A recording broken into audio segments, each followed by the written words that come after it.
আসসালামু আলাইকুম। দর্শক, আমন্ত্রণ জানাচ্ছি মানচিত্র নিয়মিত আয়োজন কথোপকথনে। আজকে আমাদের সঙ্গে যুক্ত রয়েছেন জানিপাপের প্রতিষ্ঠাতা চেয়ারম্যান, রংপুর বিশ্ববিদ্যালয়ের চতুর্থ উপাচার্য প্রফেসর ডক্টর কলিমুল্লাহ। অধ্যাপক কলিমুল্লাহ, আপনাকে স্বাগত জানাচ্ছি আমাদের অনুষ্ঠানে। ধন্যবাদ।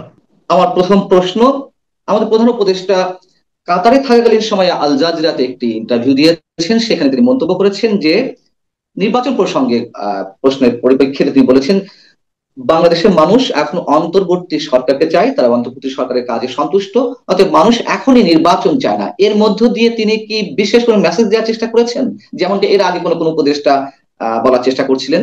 দেখুন, এটাকে ফিল্ড বিল্ডিং এর কাজ বলা যেতে পারে, মানে ক্ষেত্র প্রস্তুত করে তারপরে চূড়ান্ত একটি মন্তব্য হাজির করা, এইভাবে বিষয়টা তুলনীয়।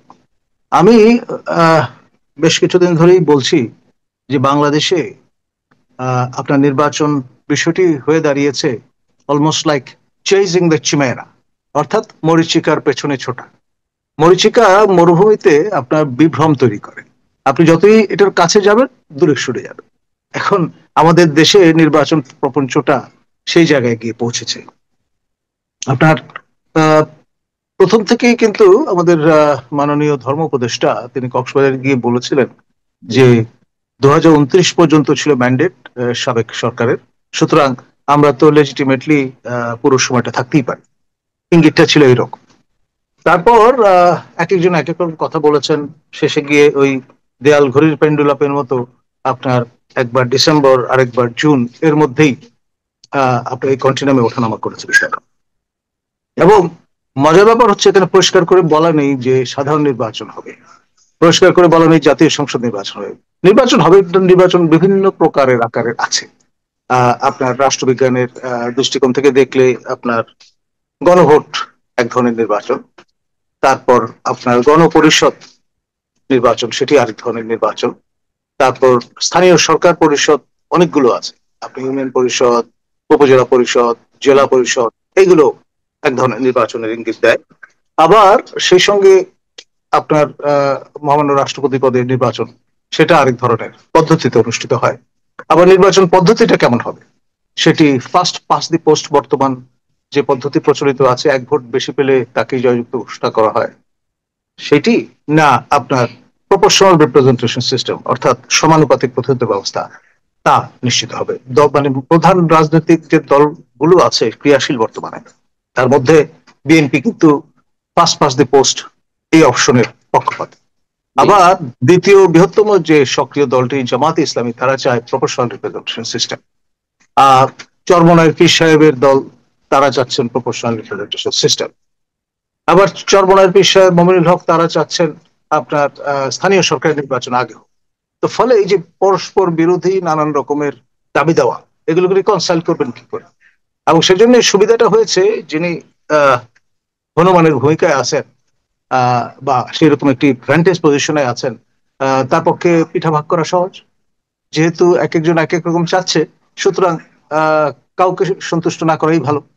সবার প্রতি সমান দৃষ্টি দিলেন, নির্বাচন যখনকারটা তখন হবে, তার আগে ধাপে ধাপে আহ ধরুন যখন পঞ্চদশ সংশোধনী পুরোপুরি বাতিল হয়ে যাবে, গণভোট প্রভিশনটা আইন সিদ্ধ হবে। তো আপনার এইরকম করে 2029 নাগাদ একটা গণভোট করে ফেললেন। আর ইতিমধ্যে মুসল্লিরা তো গণ দাবি যেটা সেটা উত্থিত করে দিয়েছে যে তারা 5 বছরের জন্য দেখতে চায় ওনাকে।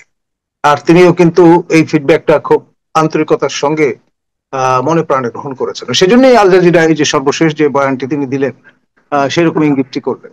তো ফলে ব্যাপারটি দাঁড়াচ্ছে আন্তর্জাতিক শক্তি নিচয় তাদেরও এক ধরনের আশীর্বাদ কিন্তু আছে, তাদের নিজস্ব এজেন্ডা আছে। যেমন সুপার পাওয়ার মার্কিন যুক্তরাষ্ট্র, সেই দেশের একাংশের আশীর্বাদ পুষ্ট হয়ে কিন্তু আজকে তিনি এই পর্যন্ত এসে মহিরুতে পরিণত হয়েছেন।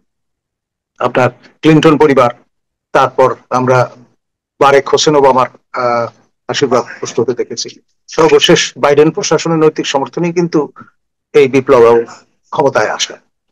এখন বিধি বাম হঠাৎ করে আপনার এই রিপাবলিকান প্রেসিডেন্ট এবং রিপাবলিকান কংগ্রেস, রিপাবলিকান সিনেট একযোগে নির্বাচিত হয়ে যাওয়ায় একটু দ্বিধায় তিনি পড়েছিলেন, কিন্তু সেটা আবার বোঝানোর চেষ্টা করছেন।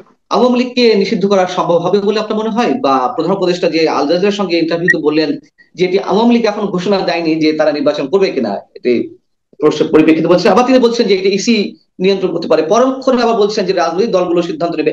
আসলে বিষয়টি কি হতে পারে? দেখুন, আপনি এবং আপনার টিমের অনেকেই সার্কাস দেখে অভ্যস্ত ছোটবেলা থেকে।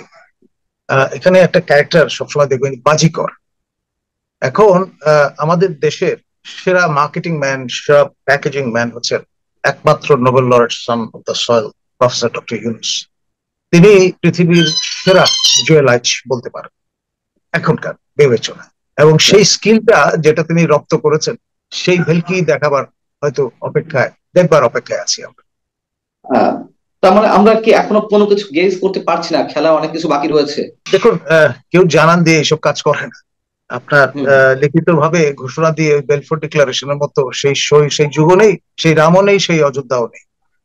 এখন সবই হয় ক্ল্যান্ডেস্টাইন স্টাইলে। ঘুরে গেলে পরে, যেমন শেখ হাসিনা এই 15.5 বছর আহ ক্ষমতায় ছিলেন, তিনি আপনার 45 মিনিট আগে বুঝতে পারেননি তার চলে যাওয়ার প্রাক্কালে যে কি হতে চলেছে।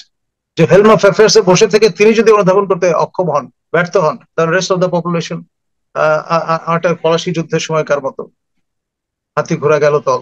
তার মানে আপনার আলোচনা থেকে আমরা কি এই সামারিতে পৌঁছতে পারি যে নির্বাচন অনিশ্চিত পুরোপুরি, ডিসেম্বর আমি তো বলেছি, অথবা আগামী বছরের অলমোস্ট লাইক জুন হোক? চেজিং দ্য চিমেরা, মরিচিকার পেছনে ছোটার হবে।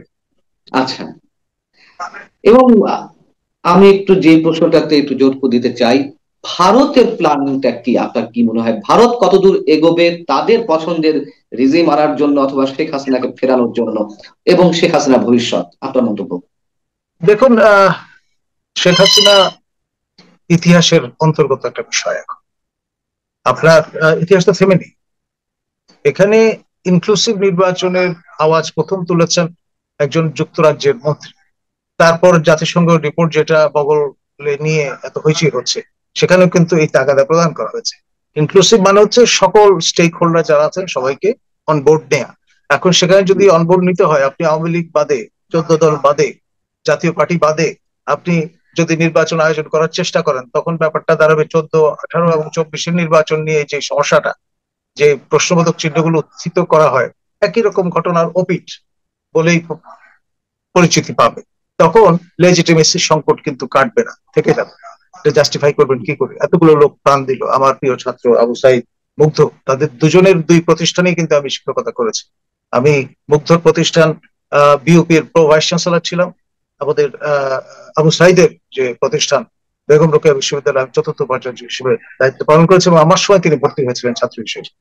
তো ফলে আমরা তো বিষয়গুলোকে মনে করব যে তাদের যে আত্মদান, তার প্রতি বৃদ্ধাঙ্গুলি প্রদর্শন। সেটা তো হচ্ছেই, সেটা তো এখন সব দিক থেকেই সব মহল থেকে আলোচনা হচ্ছে, প্রশ্ন উত্থাপিত হচ্ছে। কিন্তু আমি ভারতের রোলটা একটু ভালো করে আপনার কাছ থেকে একটু জানার চেষ্টা করছিলাম, তারা কোন দিকে এগোতে পারে, এবং শেষ পর্যন্ত তারা তো এই সরকারকে সমর্থন দিচ্ছে না, বারবার সেটি তারা প্রমাণ করার চেষ্টা করছে, কিন্তু তারা কতদূর এগোবে? যেমন আমেরিকার প্ল্যানিং রয়েছে, ইসরায়েলের প্ল্যানিং রয়েছে, ভারত কি মনে করছে, ভারত কিভাবে এগোতে চাইছে? আপনার কি মনে হয়? ভারতের জন্য এটা উভয় সংকট। প্রথমবারের মতো ভারত 71-এর মতো একটা পরিস্থিতিতে এসে দাঁড়িয়েছে, উইথ রেফারেন্স টু পাকিস্তান। পাকিস্তানের যে বিভিন্ন প্রভিন্স গুলো, এগুলো যথেষ্ট রেস্টিভ, আপনি জানেন, সিন্ধু, তারপরে আপনার বালুচিস্তান।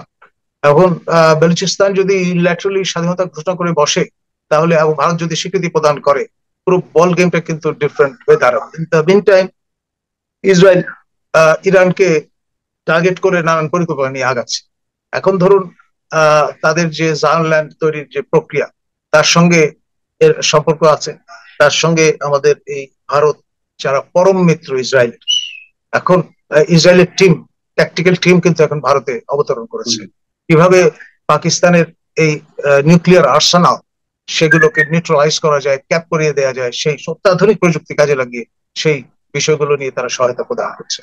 তো ফলে আপনার এখানটায় সবকিছু মিলিয়ে সংবেদনশীলতা প্রবল। আর ভারতের জন্য